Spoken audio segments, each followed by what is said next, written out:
Praise God, magpakailanman.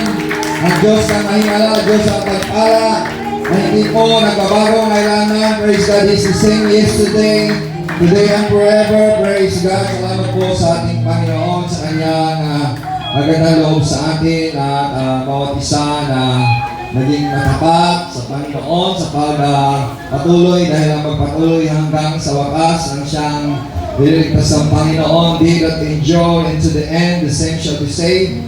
Puri ng Panginoon at praise God ang gawain po ng mga kabataan kahapon at salamat sa mga dumadalo sa gawain ng Panginoon. Praise God ang youth drive. Praise God doon sa Pasigenyo. Praise God, hallelujah. There is a revival in the Lord. There is power in the Lord. There is spirit in the Lord. Kapag ayos masamba sa Kanya, kapag nalingkod tayo sa Kanya, we worship God in spirit and in truth. Sabayan natin ang Diyos sa Espiritu at katotohanan.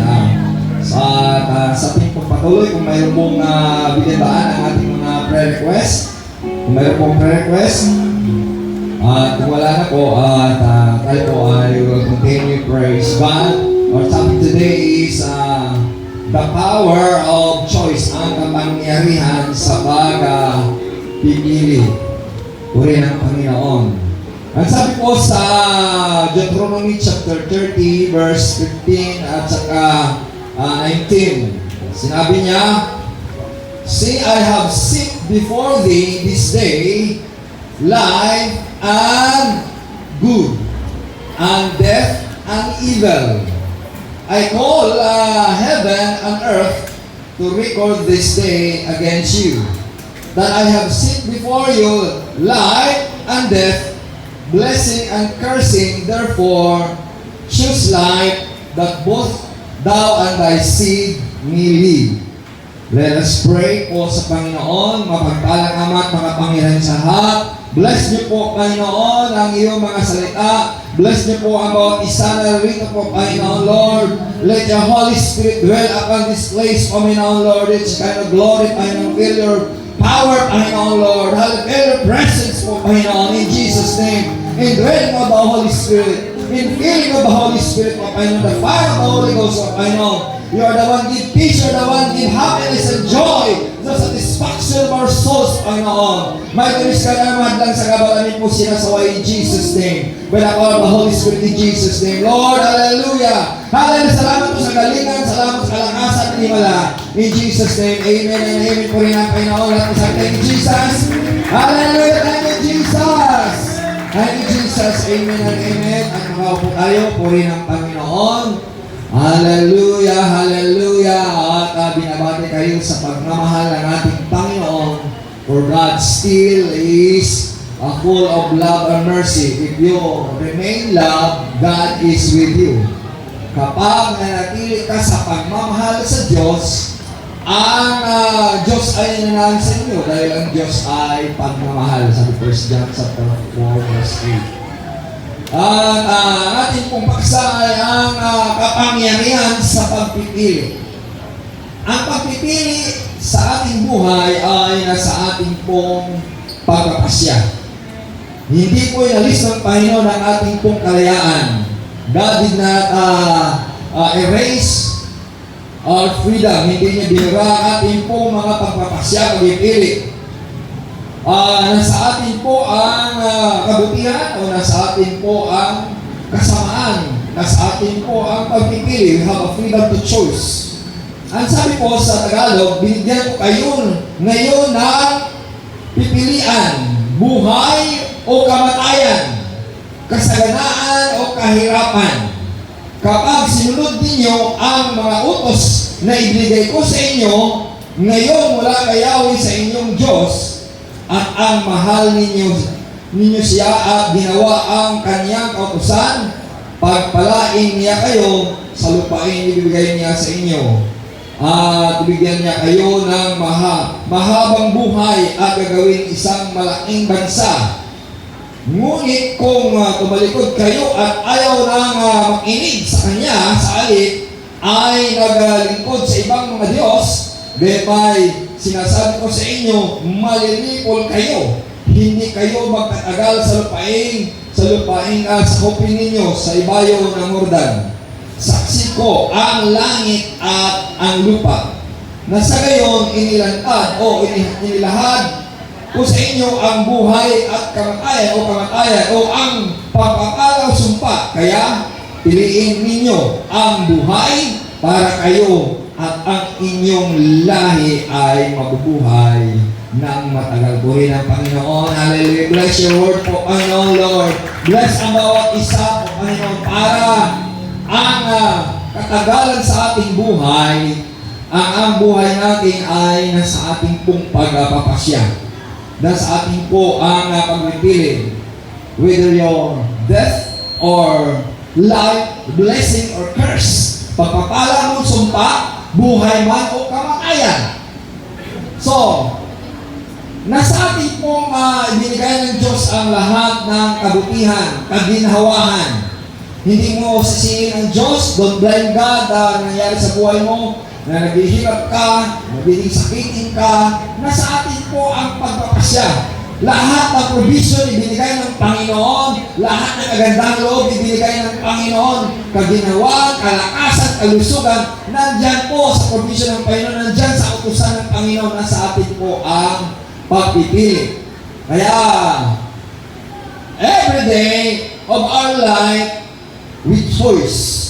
Ang bawat araw, every day sa ating buhay, nasa ating po ang choice, sa ating pong pagpipili.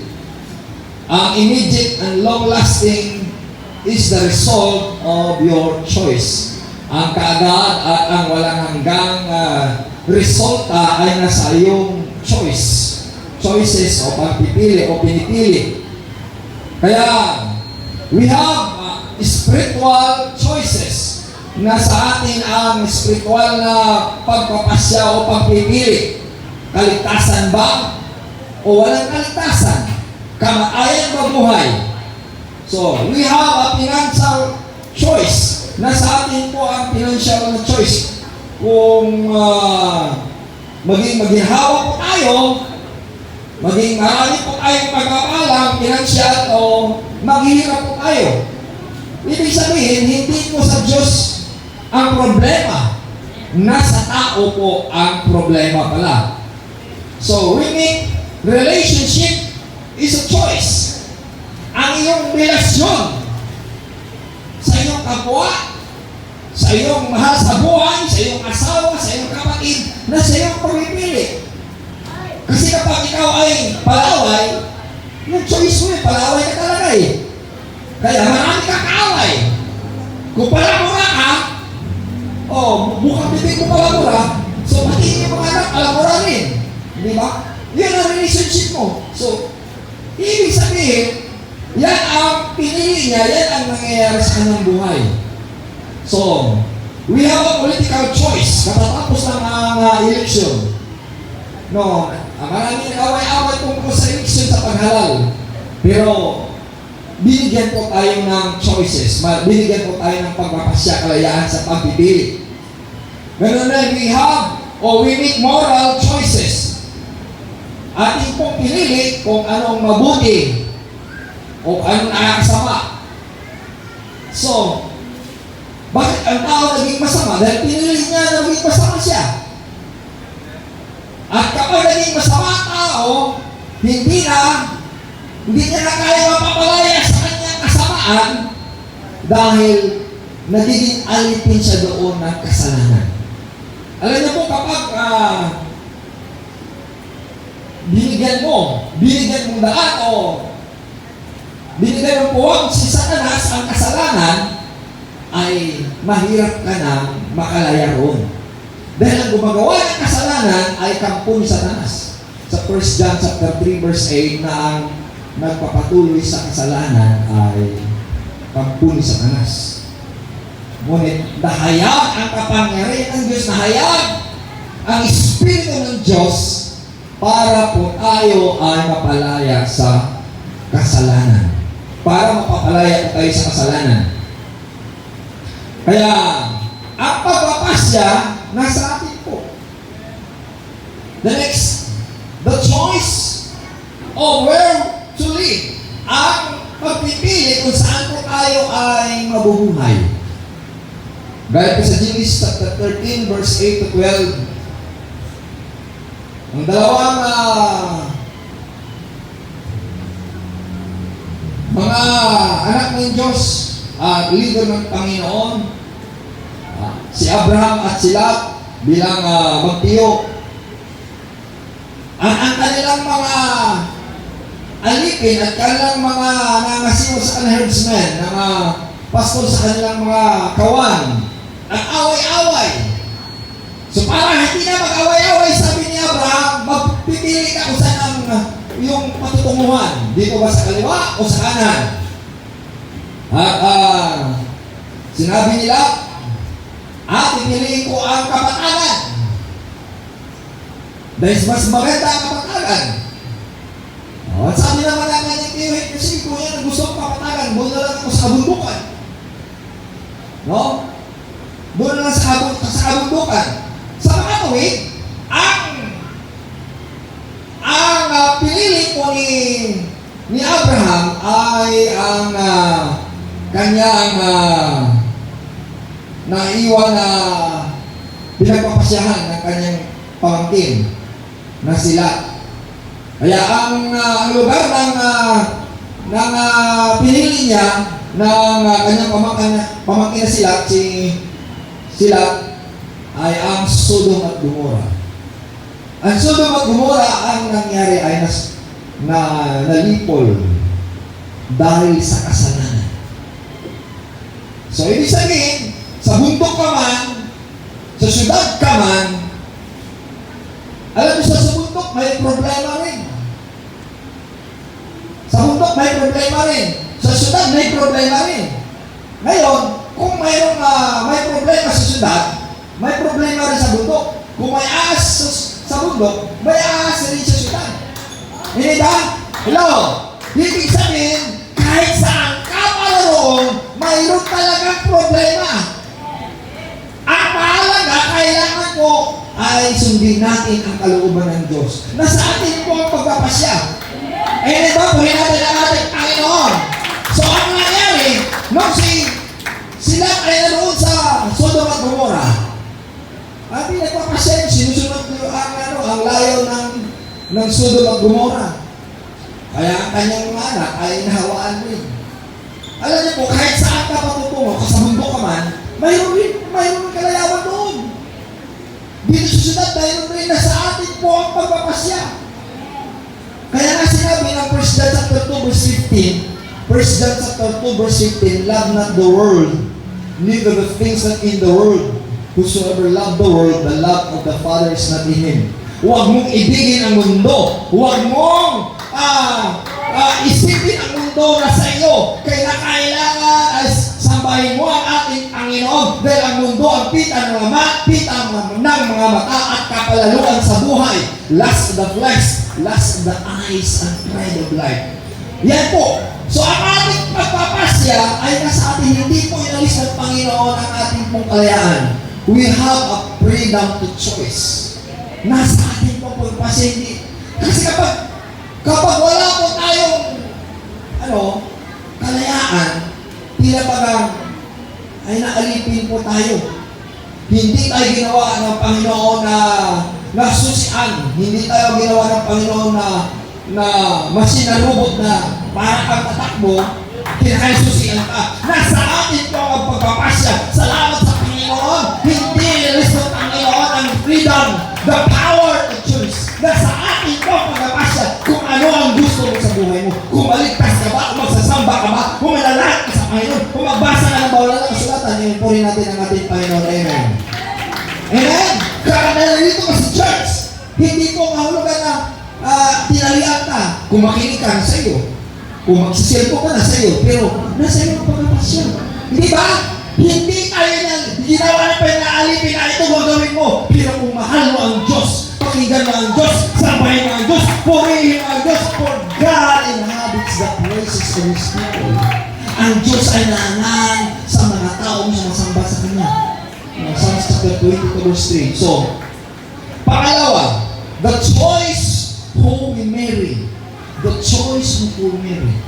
Alam niyo po, kung ang iyong pinakasalan ay pangamura, mahawa na magiging pangamura kami. Totoo po yun.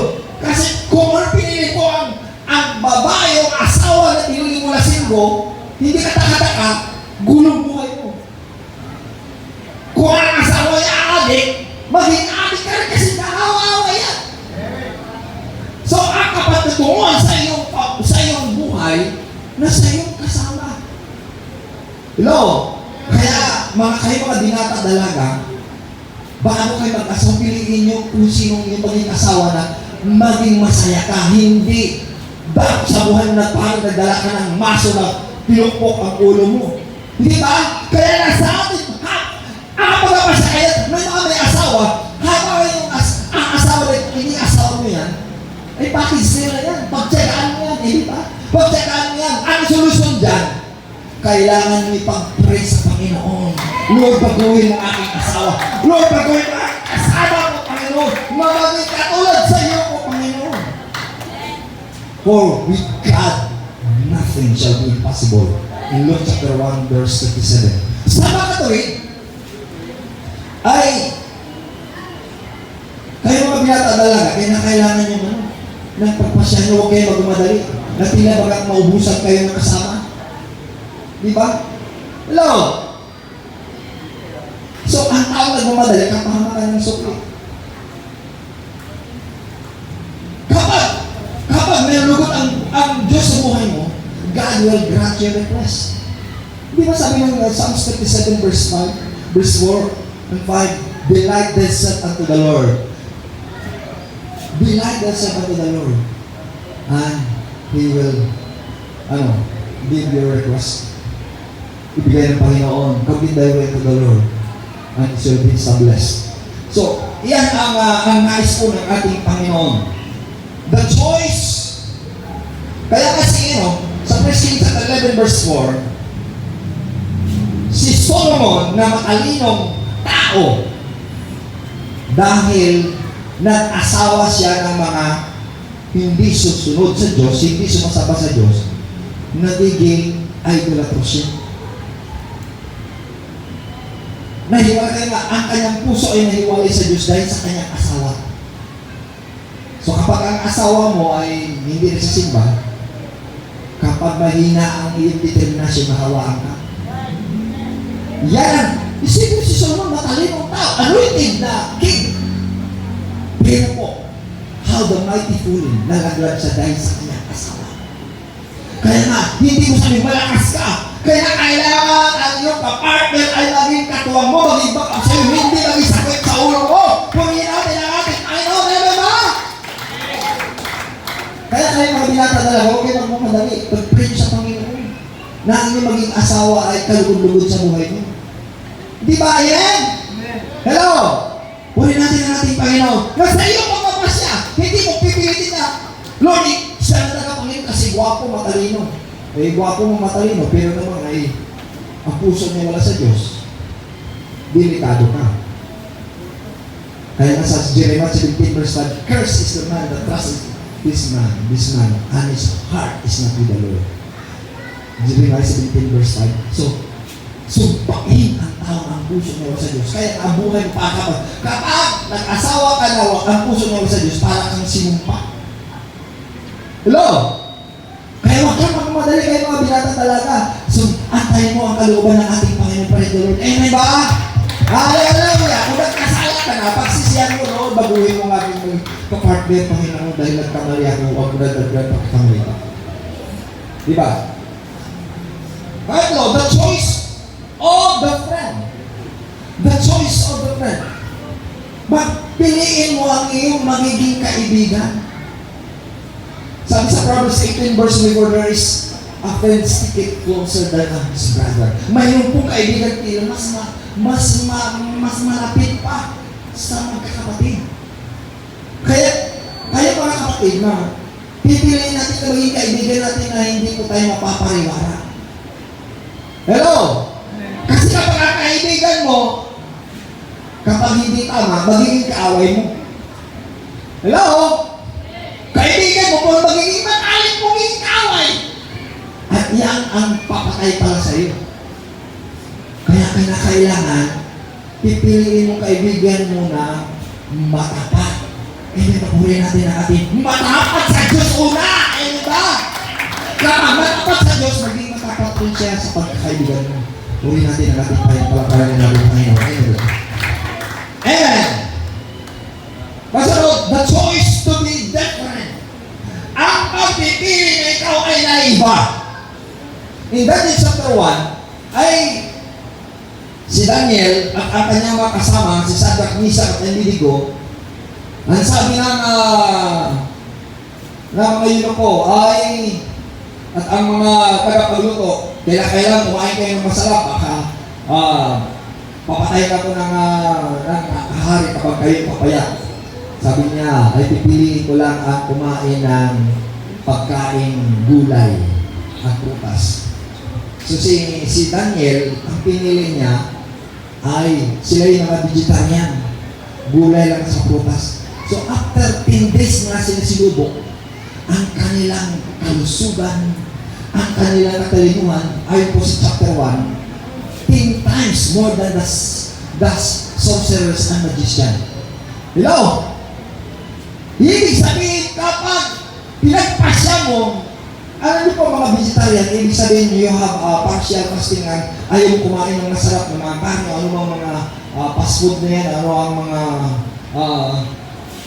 pagkain na processed food, ang pagkain na gulay ng sariwa, magiging sariwang utak niya, magiging sariwang isip niya. Alam niyo po, bakit ang pagkain ay naging mabuti sa ating katawan? Dahil po, nasa ating pagpapasya. Hello? Kapag mabuti yung katawan, maging malusog mo yung nasa pinagpapasya mo yung kinain mo. Dahil kung anong kinain mo, yun ang mangyayari sa buhay mo. Kapag lagi kang kain na preservative yan mga processed food, pati yung katawan, nagiging process na hindi na malusog, hindi na sariwa. Pero kapag kinain mo palaging sariwang gulay at saka prutas, magiging sariwa yung katawan. Ngayon po pa natin yung ating Panginoon. Nasabi mo pa kasi para maging malusog at magiging sariwa yung katawan. Ibig sabihin masigla ka. Matanda ka, senior ka, pero malakas ka pa rin. Palakparan din natin tayo. Eh, diba? Dahil po, subukan niyo po ang palakain ng processed food. Bata pa, ugod-ugod na. Pero kapag laging kumain ang pinili mo ay prutas sa gulay, ahaba ang buhay mo, sabi niya. Ay, ahaba ang buhay ng mga yan ang sikrito. Yan ang mga sinauna ng mga tao sa biblical. Sila'y matatagal at mahabang buhay. Ano pinakamahaba ng buhay sa binarang kasulatan? Sino sila? 969 years siya. 969 years? May tao pa ba kayo buhay na 969 years? Wala na po ngayon. Dahil ang pinakain nila ay puro processed food. Hello? Yan ang dahilan na na-exceed na ang buhay ng tao.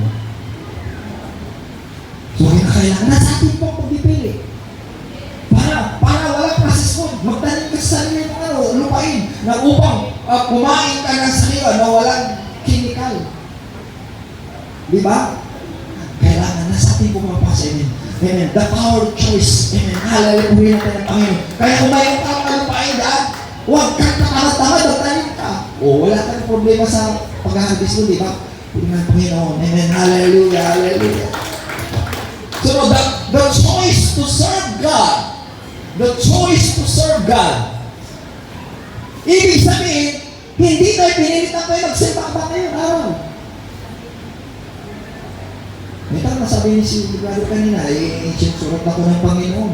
Na magsimba na kami kasi nakakalimutan na ng simba. Ibig sabihin, nasa atin. Ibig sabihin, it is the conviction of the Spirit of God. Ikaw sinusumbatan ng Spirit ng Panginoon.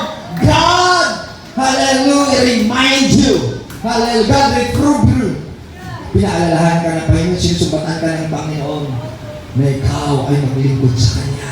Dahil ang Spirit o na ibigay siya ng Panginoon, it is the sponsor that you will serve God. Yan po. Ang Espiritu na binigay ng Panginoon, it is a consciousness that you will serve God.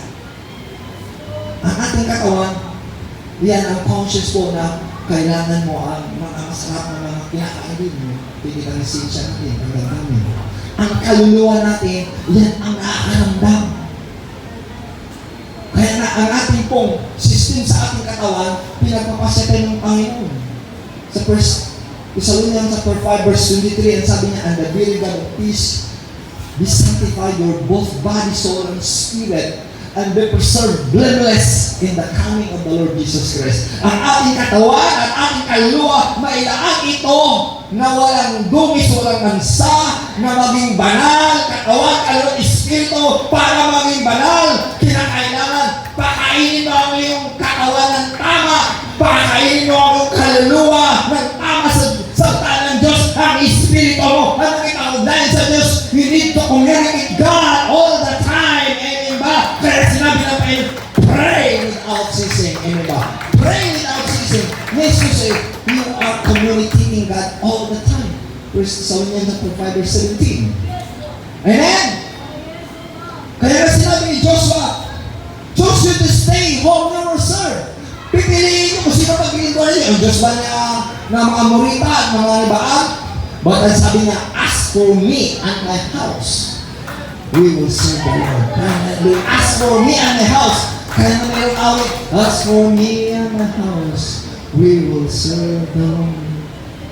Nawa, hindi lang ang anak mo magsamba, hindi lang asawa mo, pamilya ay magsamba sa Panginoon. Yan sabi ni Josue, amen ba? As for me and my house, we will serve the Lord, we will worship the Lord, amen ba? Amen and amen.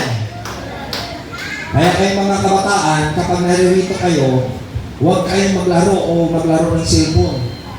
Naririto kayo para magsamba. Kung maglaro na kayo, doon na kayo sa inyong tahanan. Naka-insult ko sa Diyos yun. Hello? Kung naririto kayo, magpintuhan lang, doon na sa inyong tahanan. Pintuhan naman kayo pala eh. Ibig sabihin kapag naririto kayo, sambahin mo ang Panginoon dahil nakikita ng Diyos ang inyong ginagawa. It is your choice. Pero, hindi po dogmatic at ano tayo, na by force tayo. But we have a choice. Hindi naman ginawa ni Pastor, o ikaw, bakit hindi na ginawa mo? Patalian kita dyan. Pero tayo pagkapas tayo. Hindi tayo pinipilit ng Panginoon. Kapag mahal mo ang Panginoon, you worship God. Kapag mahal mo ang Panginoon, sambahin mo siya. Kapag mahal mo ang pakinggan mo siya, you will listen to the word of God.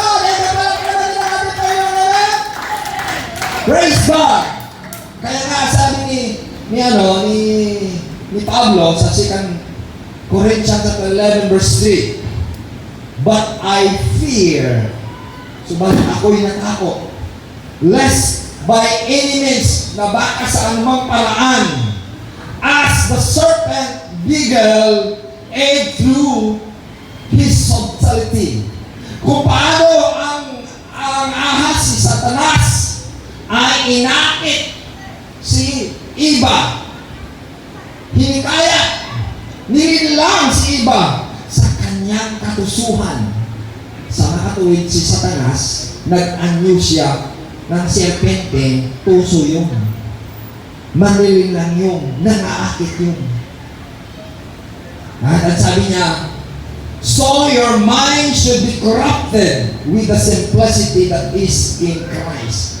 Na ang ating puso magiging bulok, magiging masama.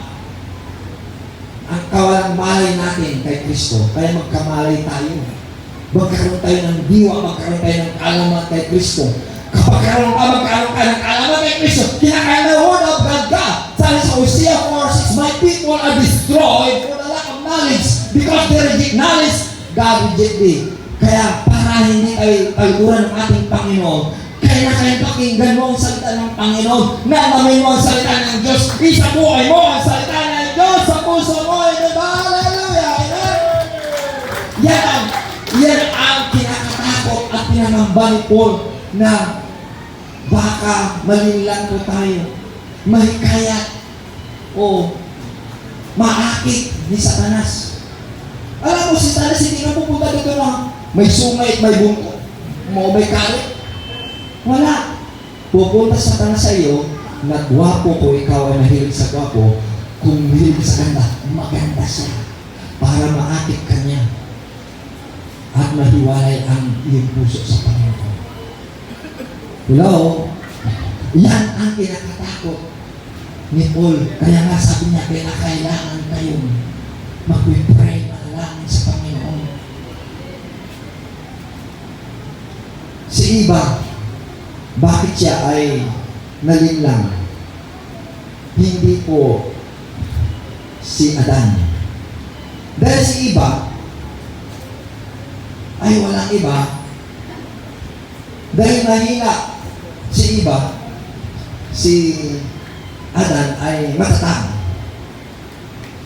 Kaya yung pinili niya, pinili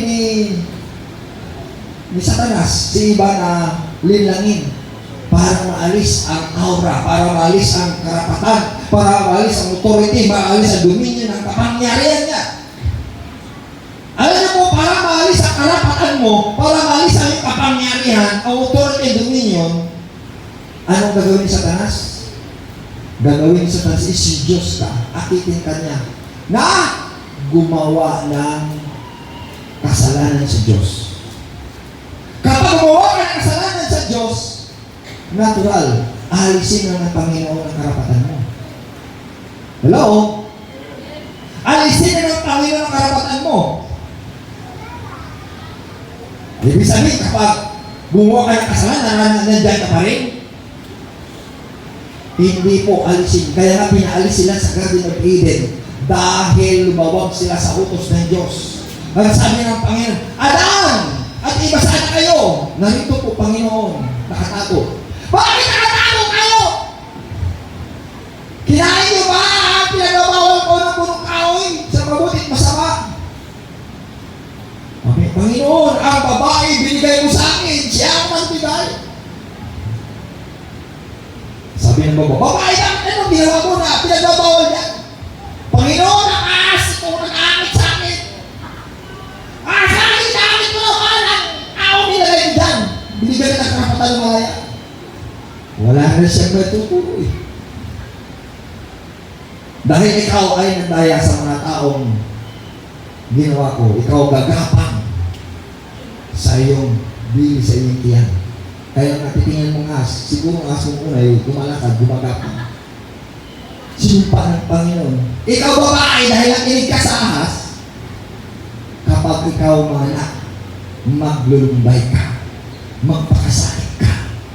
So, sino ang mga nanganak dyan, naglulumbay ng kasakit? Ikaw, lalaki, dahil ay nakinig ka sa iyong asawa, mabubuhay ka ng pawis sa iyong pinagpaguran. At ang lupa ay sumpain. So, ang lupa na sumpa, hindi ba ang lupa ngayon? No, dapat ang lupa hindi na araruhin, hindi na po alisin ng mga damo. Dahil sa sumpa, nandoon po ang mga tinik. Nandoon ang mga tawag. Nandoon ang mga damo. Kaya magtataka ka, ang Diyos ay gumawa ng mabuti. Anong gumawa ng kasamaan? Yun sa Satanas nagkasik na kasamaan. Kaya nga, nasa atin pa rin pagkapasya kung ating lilinisin, kung ating ayusin, kung alisin ang kasamaan sa isip mo, sa iyong pag-uran, sa iyong pamilya, sa iyong mga anak. Kailangan alisin mo para huwag kang mahawaan sa kasamaan. Yung palang marili na kami ng Panginoon. Nasa atin po pagkapasya. Praise God. Ito pong halimbawa si Ruth. Determinado si Ruth. In Ruth chapter 1 verse 16 and 17. And Ruth said, entreat me not to leave thee.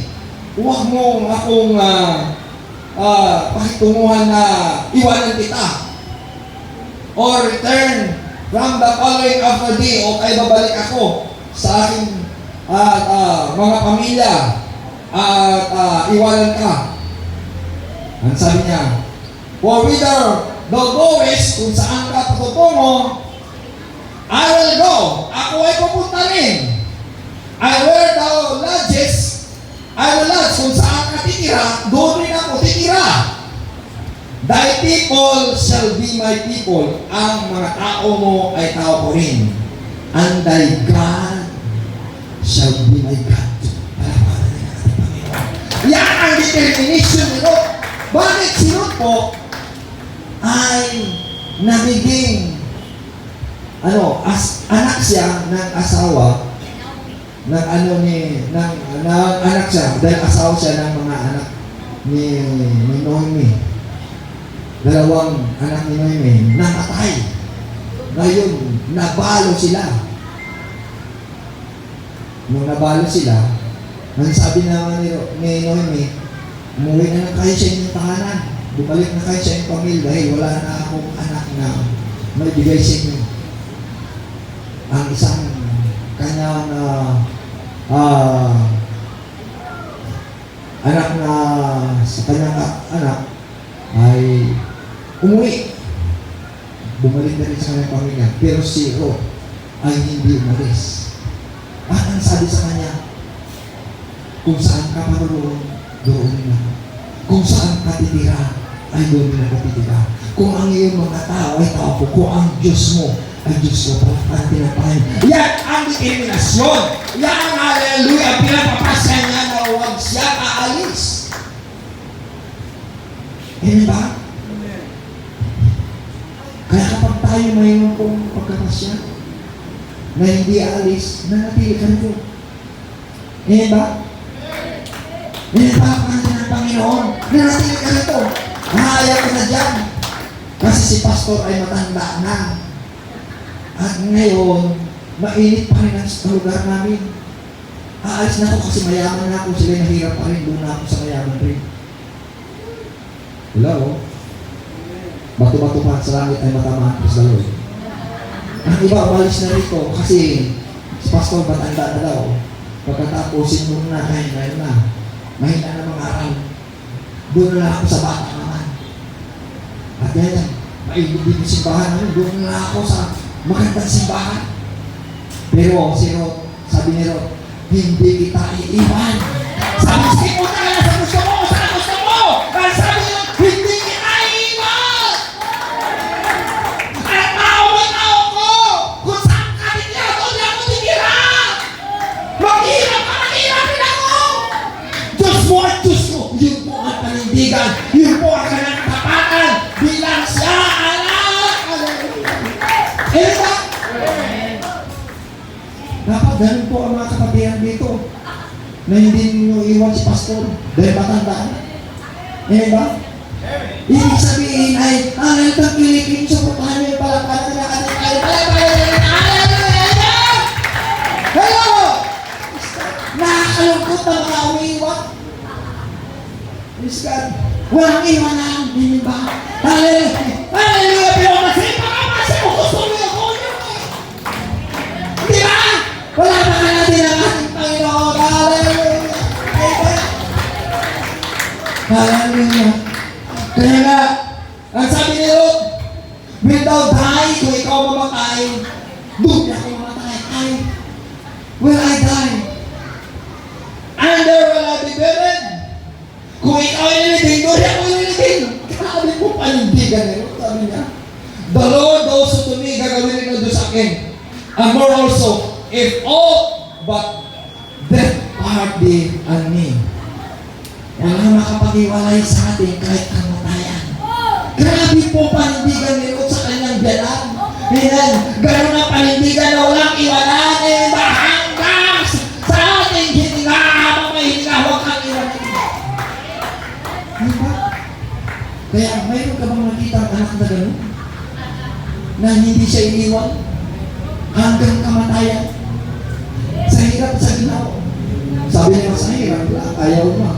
Sa ginawa lang, ayaw mo ng hirap. Pero may panindigan siya, pinapalakparan din ang Panginoon. Hallelujah, hallelujah. It is your choice! Amen. May sabi na iba, Pastor, huwag mo nang pipilitin, ayaw na sa'yo kasi matanda ka na. Kaya doon naman sila sa bata-bata, di ba? Sige, on your way. Yun yung gusto mo eh, di ba? Palakparan natin, pray pa ng Panginoon, di ba? Hallelujah! Amen! Hallelujah po! So, nasa atin po ang pagkakasya. Kung salamat sa Panginoon Pagpapalin po rin ang Panginoon. Hallelujah. We acknowledge your presence. Hallelujah. We commend your presence. But you support the work and the Lord. Hallelujah. Jesus Christ ministry that you are here. Amen. That you will win more souls. Hallelujah. Provide your tithes and offering para na, hallelujah, magpatuloy sa gawain ng ating Panginoon. Palakpakan ng ating Panginoon. Amen. Hallelujah. Praise God. Nakakaya kapag ganun po ang panindigan pala ng iyong anak sa Panginoon. Ay mga anak sa Panginoon, praise God, may panindigan tayo na walang iwanan. Palakayan tayo na. Ano ba palakayan ng Panginoon? Hallelujah. Hallelujah. Yan po ang panindigan ni Lord. Amen ba? Dahil kung ayaw mo na dito sa akin, hindi mo kayo mapipilit. It is your choice. Amen ba? It is your choice. We have a freedom to choice. We have a power to choice. Praise God. In Genesis chapter 19, verse 26, but his wife looked back from behind him, and she became a pillar of salt. Ang asawa nila ay lumingon at kaagad nagiging haligi asin. Kaya nga sinabi sa Luke chapter 17, verse 32, remember Lot's wife. Alalahanin mo ang asawa nila. Bakit sinabi ng Panginoon mula sa Genesis at sa New Testament, pinaalaala ng Panginoon na pinili po nila Lot's wife ang pagbalik ang kanyang kaisipan, paglingon doon sa pinanggalingan, paglingon doon sa sanglibutan. Ang utos po ng Panginoon, huwag mo nang balikan ang iyong pinanggalingan. Ang utos ng Panginoon, huwag kang lumingon sa sanglibutan. Kinakailangan ka going forward. Hallelujah. Magpatuloy ka sa Panginoon. Akala siguro ni Lot's wife na hindi mangyayari ang utos ng Panginoon na magugunaw ang Sodom at Gomorrah dahil sa kasamaan. Sabi niya, titingnan ko nga, baka hindi mo totoo, babalik ako. Hello? Parang sinasabi sa akin, wala pa namang dating ang Panginoon, matagal-arap yun, matagal. Magmasaya mo ako doon sa mundo. Kasi dyan, pagiging bonagit, para wala nang kasiyahan. Doon sa mundo, ang daming kasiyahan. Alam niyo po, ang kasiyahan sa mundo nito, pansamantala lang yan. Hello? Pansamantala lang kasiyahan. Kailangan mong kasiyahan. Hallelujah. Mula sa ibuto ng puso mo. Hallelujah. Ang kasiyahan mula sa Espiritu ng ating nagpapalin ng ating Panginoon. Hallelujah. Alam niyo po, ang kasiyahan sa mundo, sa kasayawan at sa libutan, hindi totoong kasiyahan ito po.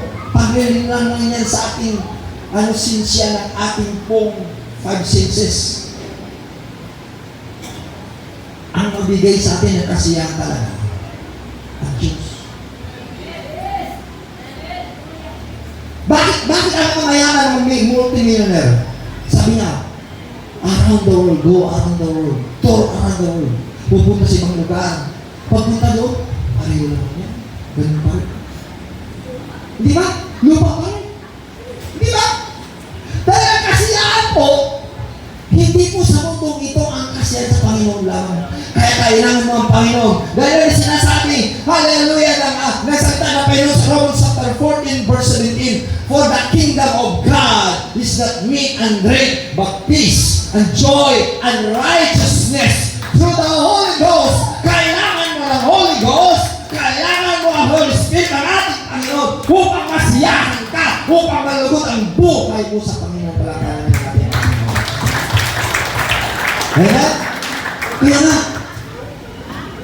alam niyo po, gusto mo, bakit marami pong namatay? Bakit marami namatay na? Kasi pinili niya yung pagkain palagi na gusto niya. Sinasabing bawal yan. Ano po ang bawal? May sabi nila, hindi kumain, mamatay. mamatay, kumain mamatay, kumain na lang, mamatay na lang. Natindihan niyo ba yan? Sabi niya, hindi kumain mamatay, kumain mamatay, kumain na lang, pasama sa saya, kaluluwa. Ang ating katawan. Alam niyo po, mabuti kung mamatay na, hindi ka maghihirap. Naku, kung maghihirap, mabuti kung mamatay ka agad pagkain. Hindi pala, matagal ka pala mamatay, naghihirap ka muna ng ilang taon. Di ba? Ito naman ang nag-stop. Isipin mo yun, kumain ng mga bawal na pagkain. Hindi na mabuti kung mamatay ka agad, kung maghihirap ka. Nasa iyo po. Sabi natin, yan gusto mo yan. Ibig sabihin, huwag natin ilinginin, huwag natin tanggapin ang pinabawal na ating ngayon. Nasa atin pa rin pagkakali, pagpipili, gusto mo ba ang kabutihan? Gusto mo ang ginawan? Gusto mo ba ang kalusugan? Gusto mo ang buhay na walang hanggan? Piliin mo ang kabutihan! Hallelujah, ang salita ng Panginoon. Kaya nga sila, ang asawa nila, ay naging asidente, nilingin niya, akala hindi totoo. Ang mga salita ng Panginoon totoo po, mga kaibigan, mga kapatid. Hindi po nagbibiro ang Diyos. Hello? Sabi sa Galatians chapter 6 verse 7, God is not mocked.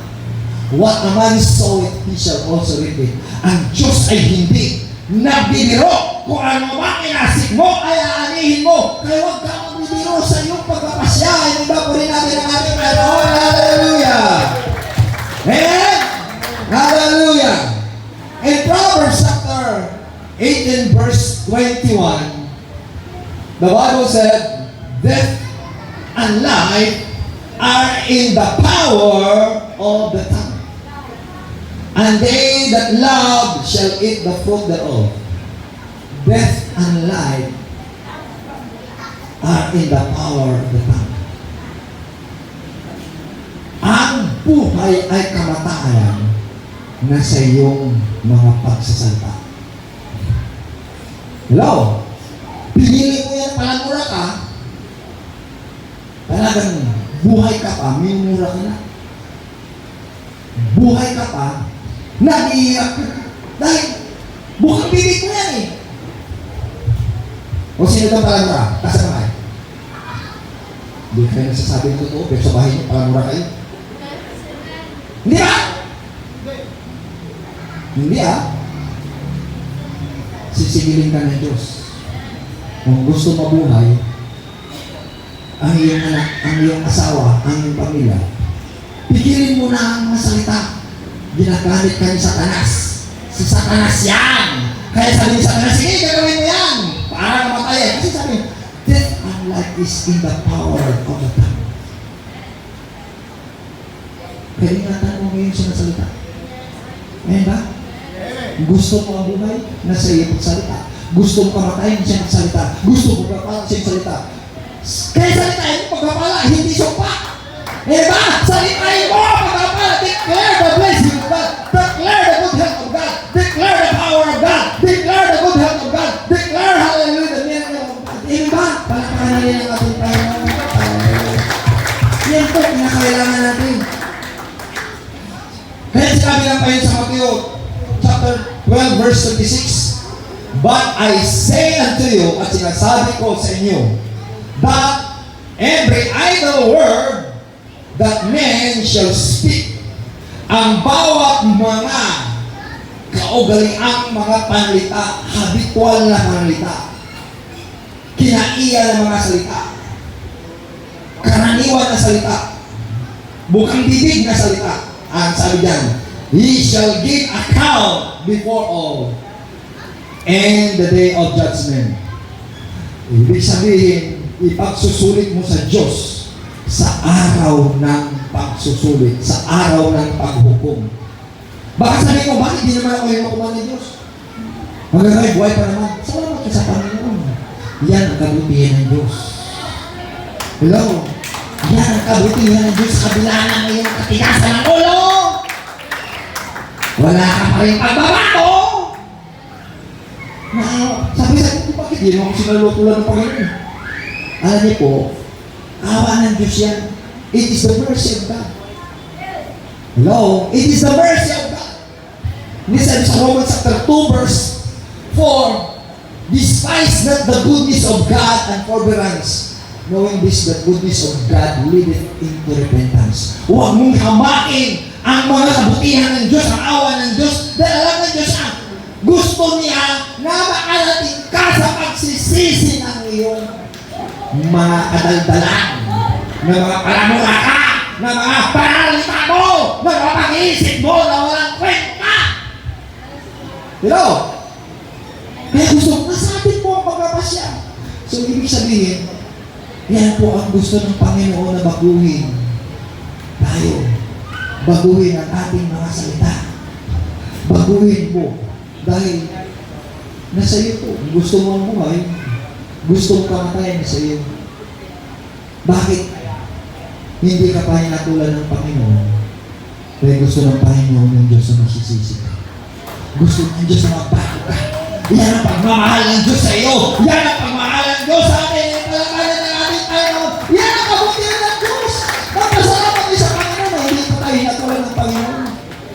Ang iba ay sobra-sobra na. Kaya nasabi na, kapag sobra na, tama na, kalisin na. Kapag labis-labis na hindi na talaga, ang Diyos ay may hangganan ang kanya kung awa ka tayo. In Proverbs chapter 23 verse 7. Proverbs chapter 23 verse 7. For as he thinketh in his heart, kung ano iniisip niya sa kanyang puso, so is he. Siya ay ganun nga. Eat and drink. Kumain ka at uminom. Said he today, at sinabi ko sa kanya, but his heart is not with thee. Bakit sinabi na pa ng kanyang puso ay wala? Ibig sabihin, mayroon kong kumakain at uminom, wala sa puso niya.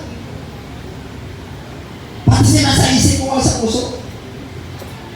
Alam niyo po, yan ang pinaalaala ng Panginoon na mayroong kapangyarihan sa pagsasalita. Pwede sinasabi mo, wala sa puso mo, wala sa isip mo, ngunit ang bibig mo ay nangangawa. Kaya pigilin mo. Di ba? Hello? Kaya nga ang taong sakdal ay kaya niyang pigilin ang kanyang bibig sa pagsasalita ng malaswa at paninira. Alam niyo kung tao chismosa? Gusto niya ang mga bahay na magchichismis. Sa halip na mag-witness sa kabutihan ng Diyos. Kaya, para may akay ka, mag-witness ka, mag-akay ka ng kaluluwa. Amen ba? Dahil sabi sa James chapter 5, verse 19 na ang nakakapag-akay ng kaluluwa ay kakatakip ng iyong mga kamalian at kasalanan. Puri natin Panginoon. Kaya mag-akay ka ng kaluluwa, mag-halala, mag-solwingin ka, halala, mag-re-reproductive ka, maging fruitful ka sa Panginoon. Kaya pipiliin mo kapag maging babungan ka sa Panginoon, kung na tayo maging masaya ka. Amen ba? Hallelujah, hallelujah. Alam niyo po, kapag ikaw ay hindi nasiyan sa paglilingkod mo sa Panginoon, ibig sabihin, wala kang bunga.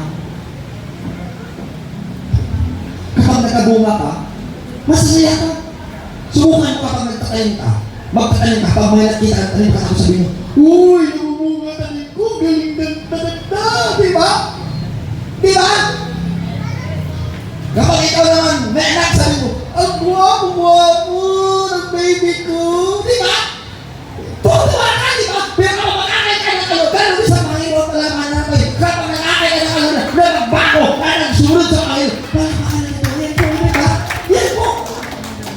Yan ang gusto po ng ating Panginoon. Lord God. So yun po ang nais mo ng ating Panginoon. So, ibig sabihin, kapag anong iniisip mo, ganun ka talaga. Kaya, ingatan natin na natin kinakain, anong iniisip natin. Kaya nga, sabi sa Proverbs 4 verse 3, keep thy heart diligently, out of it is the issue of life. Proverbs chapter 4 verse 3. Ngayon po, sa Matthew chapter 15 verse 19, for out of the heart proceeded evil, thought, murder, adulteries, fornication, thief, false witness, blasphemies. Kaya nga, ang lumalabas sa ating puso nanggaling po sa ating pag-iisip at ginagamit po ang iyong bibig. Bago kang papatay, sabihin mo, papatay ka, yan iniisip ng puso mo. Eh, mga madaler, bago siya nagawa yan, iniisip niya yun. Oh, yan po ang mga adulteries, yung mga papakyapid. Bago siya gumawa ng papakyapid, iniisip na yun sa puso niya. Hello? Nasa anin po pagpapas niya na huwag tayo maging papakyapid. Di ba? Yun. Yung fornicators, yung parang maging yung pangalo niya, kung iniisip ang pangalo niya ka talaga. Kaya labanan mo pangalo niya mo, labanan mo papakyapid mo. No, tips. Oh, bago siya magnakaw, iniisip niya, magnanakaw talaga. Lalo mga magnanakaw. Kapag may nakita siyang mayaman ang pera, tanagsigang mata niya, nililisip ang mata niya, gusto kong pera doon. Kung gusto niya mga, makikita niya mga alas na maganda, nililisip mata niya, kaya kukunin niya talaga. Bago yan, nagpapaluin niya yun. Kaya ng mga masama, mga saksing bulaan, iniisip niya yun. Mga mapanungayaw, blasphemous, mapanungayaw, nag-alipusta. Sabi dito, these are the things which defile a man. Ito ang mga bagay na kapagsira sa tao. But to eat with unwashed hand defile not a man. Kasi ito mga parsiyo, sinasabihan ang Panginoon, bakit yung mga alagad hindi kapag kumain sila hindi nagugas? Ang sabi ng Panginoon, ang hindi pagugas ng kamay, hindi nakakasira, kundi ang lumalabas sa iyong bunganga, hindi nakakasira. Di ba? Kaya, nasa atin po ang pagkakasya. In Matthew chapter 7 verse 13 and 14, ang sabi ng Panginoon, straight ye in at the straight gate. Enter ye in the straight gate. Papasok ka sa makipot na daan o pintuan. For wide is the gate, ang malawak ang pintuan, and broad is the gate, malawak ang daan that leadeth to destruction, at ang tungo doon ay kasiraan o kapahamakan. And many there be which go in thereof. Marami ang pumasok doon. Kaya hindi ka taka-taka dahil sa walang bawal, dahil sa kanyang gusto pagkapasya, doon siya.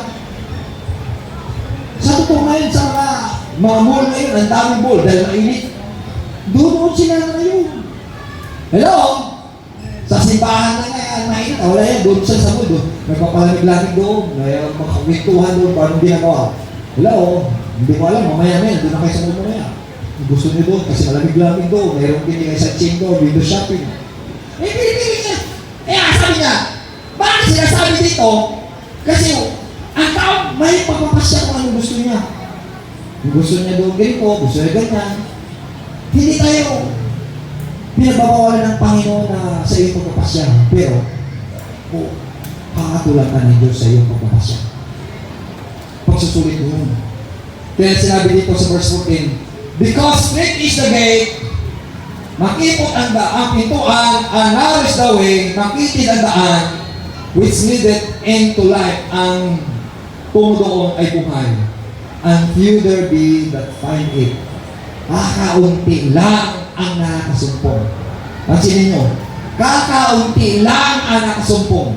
Ibig sabihin, kakaunti lang talaga ang nakasumpong ng buhay na walang tayo. Hindi marami.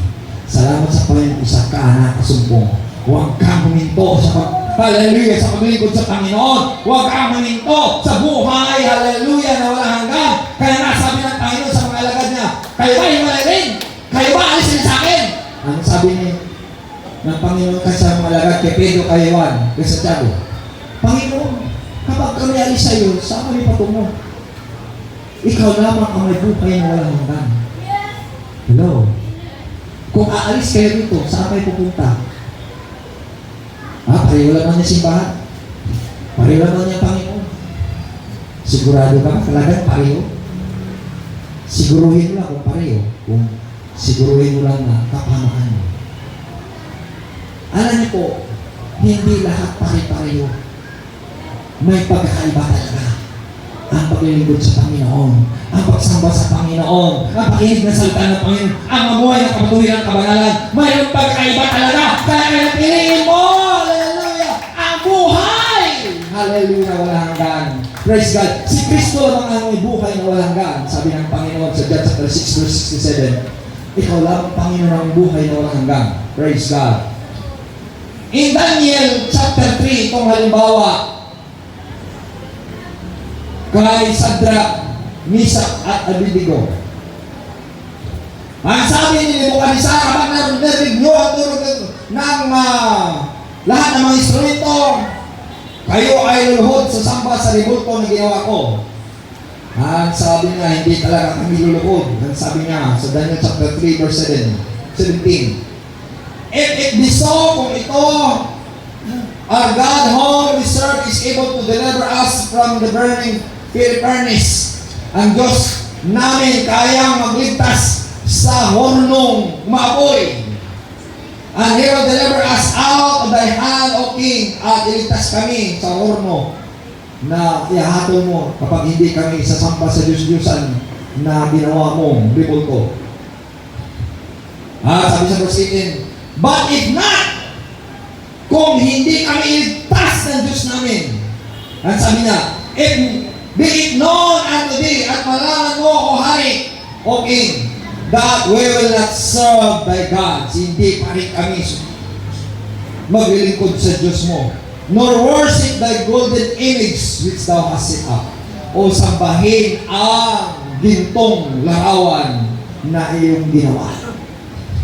Yan ang pagpapasya talaga ng mga anak ng Diyos, ng mga Hebrew children. Sila nagpapasya na hindi sila yukod sa Diyos-Diyusan. Hindi sila sasamba sa Diyos-Diyusan. Sila ay maglingkod lamang sa Diyos na kanilang pinaglingkuran. Sa Diyos na pinaglingkuran natin. Magpapasya ka sa Diyos ka lamang lingkod. Sa Kanya ka lamang samba. Sa Kanya ka lamang lingkod. Hallelujah, amen. Pero ang sabi, iligtas kami ng Diyos namin sa horno. Pero kung hindi kami iligtas ng Diyos namin, hindi pa rin kami sasamba sa Diyos niya. Yan po ang taong mayroong pagpapasya, pagpipilit, na mayroong panindigan. Alam niyo po, ang iniligtas ng Panginoon this last day has a power to choose. Mayroong kapangyarihan sa pagpipilit na manindigan ka.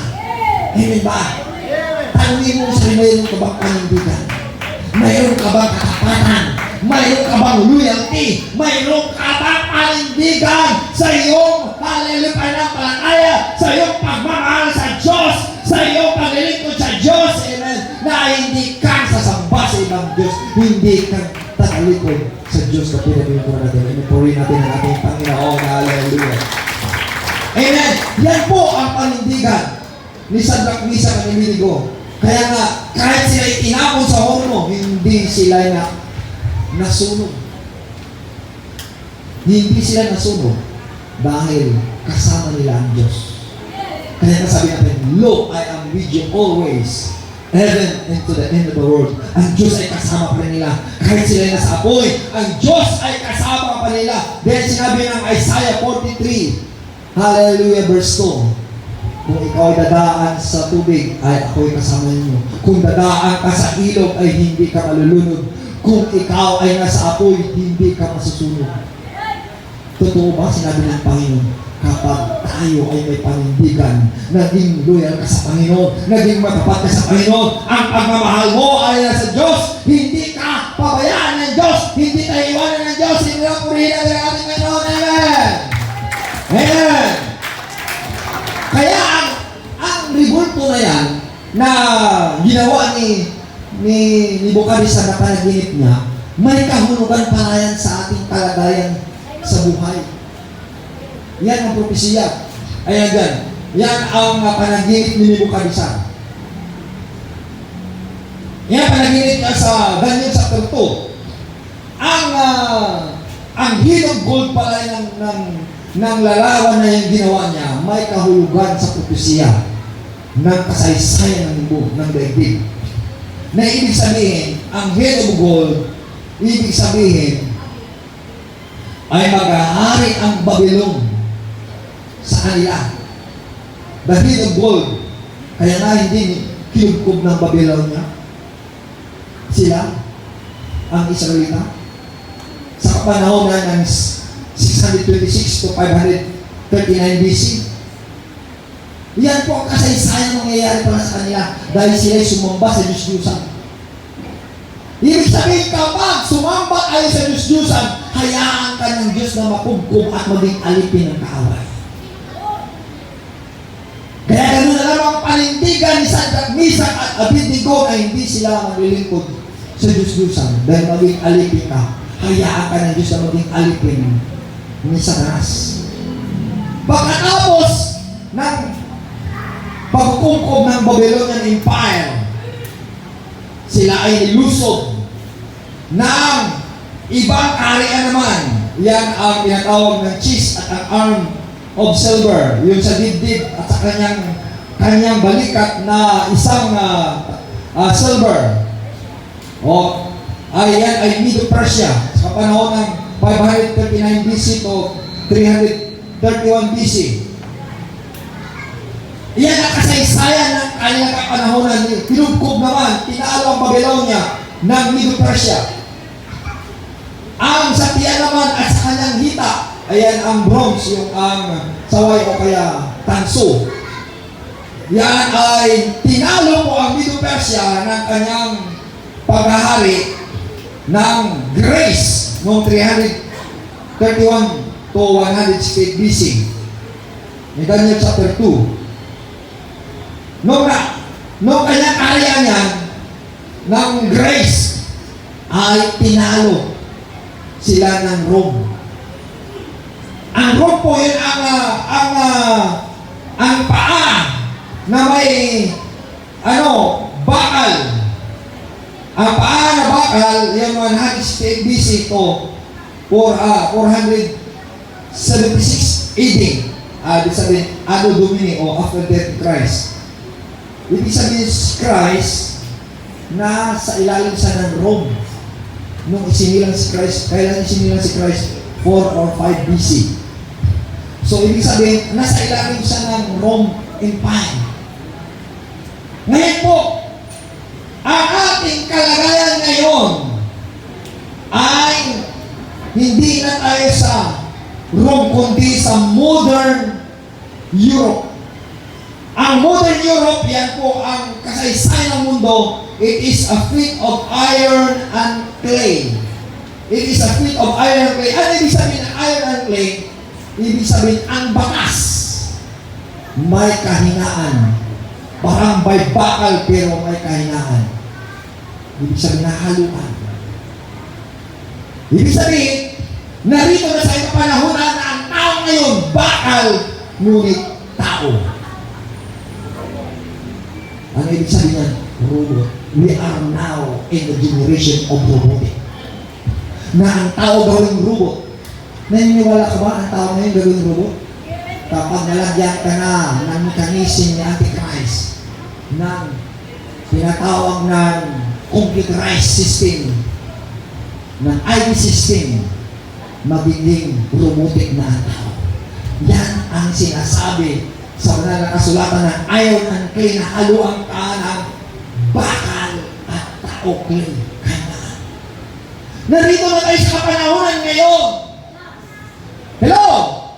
Gising! Kailangan maganda tayo! Huwag kayong mahaluan! Huwag kayong makontrol ni Satanas! Huwag kayong makontrol ng modern European Union na ito! Makontrolin ang buong mundo sa pagiging robotic. Yan tinatawag ng one world government and one world religion. But we have still a power to choice. Mayroon ka pa rin kapangyarihan sa pagpapasya kung saan ang gusto mo kung ikaw ay nalilingkod sa Panginoon. But kung ikaw ay nalagyan na ng robotic system, nalagyan ka na ng microsystem, wala ka ng pagpapasya. Kontrolado ka na ng Antichrist. Kaya habang may pagpapasya ka, samantalin mo sa Panginoon. Hallelujah. Kailangan tayo maglilingkod sa Panginoon. Hallelujah. Amen. Hallelujah. Amen. Kaya nga, yung sinasabi, the stone that was brick, the statue, it's the return of Jesus Christ. Ang stone na yun ang pagbalik ng ating Panginoon. Kailan babalik ang Panginoon? Kaya ang system ni Antichrist, ang robotic ngayon, ang system ng European Union ngayon na kontrolin ang buong mundo ng sistema nila po, mga kapatid. Hindi ba nangyayari ng karoon ng COVID system na control, mga kapatid, sa pandemic? Kaya gusto ko na kontrolin ang tao. Ngayon, kung ano mang gagawin ng tao sa mundo, kailangan pa rin mag-intervene pa rin ng Panginoon. Para mag-intervene ang Panginoon, anong gawin ng mga anak ng Diyos? Ay manalangin sa Diyos. Hallelujah! Mag-cry sa Diyos. Manalangin sa Diyos. Mag-cry sa Diyos. Yun ang sinasabi sa 2 Chronicles, chapter 7, verse 14. If my people, which are called by my name, shall humble themselves and pray and seek my face and turn from their wicked ways, and He will hear from heaven. He will forgive our sins, and He will heal our land. Thank you, Lord. He will heal our land. Hallelujah, Lord. Thank you, Lord. Amen and amen. Amen ba? Purihin ang Panginoon. Purihin ang ating Panginoon. Hallelujah. God will heal our land kapag tayo manalangin sa Panginoon. Kaya, ang sabi sa Philippians chapter 4, verse 8, sa katapus-tapusan, mga kapatid, anumang katotohanan, anumang bagay na matapat, anumang bagay na matuwid, anumang bagay na dalisay, anumang bagay na kaibig-ibig, anumang bagay na mabuting ulat, anumang bagay na mabuti, anumang bagay na kapuri-puri, isipin mo ang mga bagay na ito. Isipin mo ang mga bagay na ito. Nasa ating pong pagpapasya. Sa ating pong pag-iisip kung anong dapat kong isipin.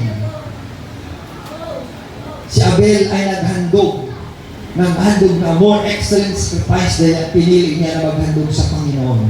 Kapag maghandog kayo sa Panginoon, piliin mo na mahusay na handog para ikaw, kagaya ka ng Panginoon, kahit namatay ka na, ang iyong dugo ay sumigaw sa akin, Lord, ang aking handog, Panginoon, ay excellent sacrifice sa iyo. Bigyan mo ang gantimpala, kaya magkaroon siya ng justice na matayman.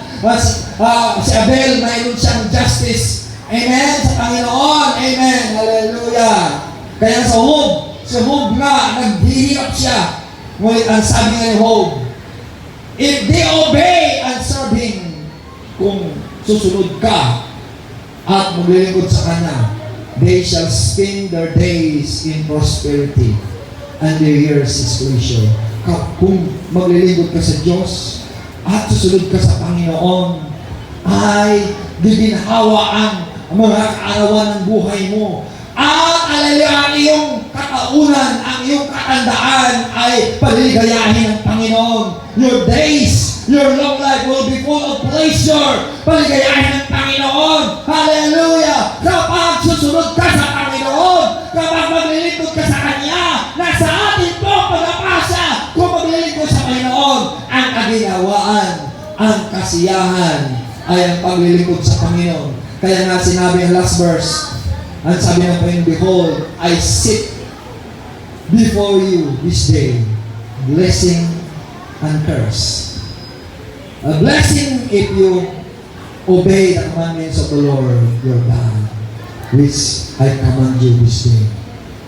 Ngayon po tayo lahat ng mga kapatid, manalangin po sa Panginoon. Lumapit tayo sa Panginoon.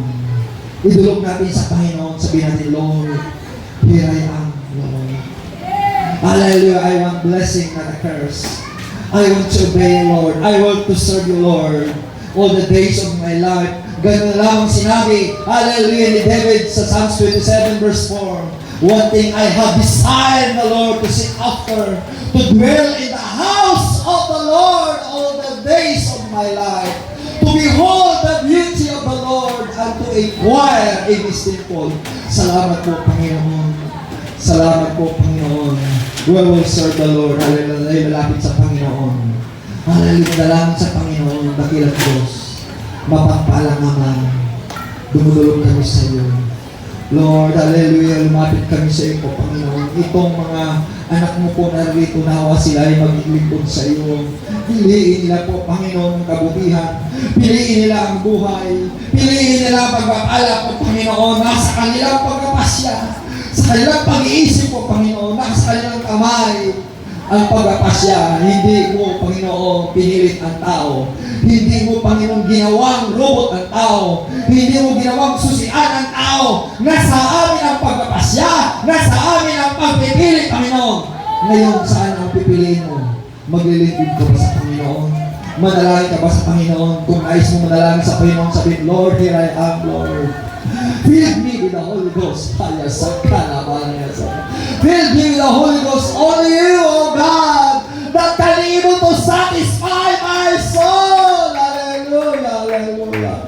Satisfy my soul, Lord. For meat and drink is not the kingdom of God, but peace and joy and righteousness to the Holy Ghost, Lord. I need the Holy Ghost and fire, Lord. I need your holy presence all the time. Yes, Lord, come on, let us pray to the Lord. Hallelujah. Before we live in this altar, before we live in this holy house, we need to be filled with the Holy Ghost. We need to be filled with the Holy Ghost. Only God can satisfy your soul in Jesus' name, in Jesus' name, in Jesus' name. In Jesus' name, in Jesus' name, in Jesus' name, Lord. I pray, oh God, Lord, salamat po na rin po, Panginoon, Sister Raquel po, Panginoon, bless her, Yasakala, Malaya, Sakia. Haya, Sakia, Yasakala, Malaya, Sakia. Hallelujah, Yasakala, Malaya, pinili niya mo ikaw. Paglingkuran ka niya, Panginoon. Maging fruitful ang kanyang buhay. As long as she live, as long as she live, maging fruitful ang buhay niya sa iyo. Mga pagkakailang kaluluwa, Panginoon, sa iyo, maraming paanan ka, Yasakia, Yasakala, Malaya, Sakia, Yasana.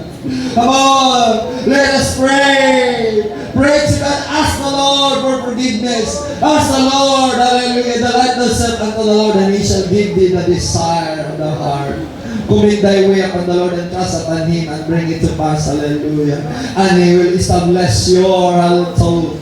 Yes, Sakala Malaya Sakia, yes, Sakala, thank you, Lord Jesus. Again, hallelujah, pray to the Lord. Pray to the Lord. Pray, hallelujah, to the Lord, hallelujah. That God will do something for us, hallelujah, in Jesus' name. In Jesus' name, in Jesus' name, in Jesus' name. In the name of Jesus, in the name of Jesus, hallelujah, Lord, hallelujah, Lord, hallelujah. Amen and amen and amen.